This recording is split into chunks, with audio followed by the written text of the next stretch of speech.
అమ్మవారు ఒక్కసారి ప్రసన్నమైన దృక్కులతో చూసింది. చూసేటప్పటికి ఇంకే ఉంది, అమ్మ చూసిందా, మహాపండితుడైపోయాడు. కిరాతుడు వచ్చి మహానుభావ, మీరు సద్బ్రాహ్మణులు తపస్సు చేస్తున్నారు, నేను పందిని కొట్టాను, ఆ పంది ఎక్కడ దాక్కుంది చెప్పండి అన్నాడు. చూశాడు ఆయన. అక్కడే ఆ ఉతచ్చుడు చూసేటప్పటికి అక్కడే ఉన్నటువంటి ఒక పొదలో పడుకుంది పాపం, అది ప్రాణభీతితో.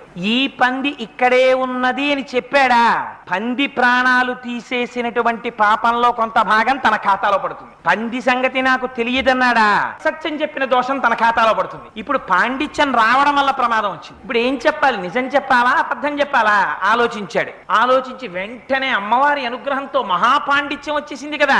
ఆయన అన్నాడు, యా పశ్యతి నసాబ్రూతే యాబ్రూతే సానపశ్యతి అహో వ్యాధస్వకార్యార్థిన్ కిం పృచ్ఛసి పునః పునః అన్నాడు. ఓ వ్యాధుడా, ఓ నిషాదుడా, ఓ బోయవాడా, ఓ జంతువులని చంపేవాడా, ఓ కిరాతుడా, ఎందుకని మాటలు అడుగుతావు? ఏది చూస్తోందో అది చెప్పదు, ఏది చెప్తుందో అది చూడదు. అందుకని ఇంత అడవిలో నీకు ఇంకో జంతువు దొరకదా, పో అన్నాడు. ఏమిటి ఇందులో అర్థం? చూసేదేది కన్ను, చూసిన కన్ను చెప్తోందా?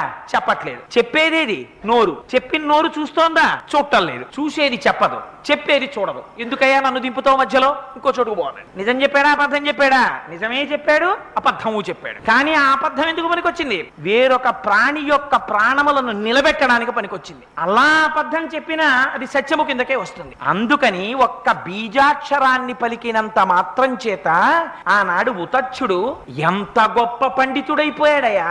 అమ్మవారి అనుగ్రహం ఉంటే ఎవరినైనా అమ్మ మార్చేయలేదా?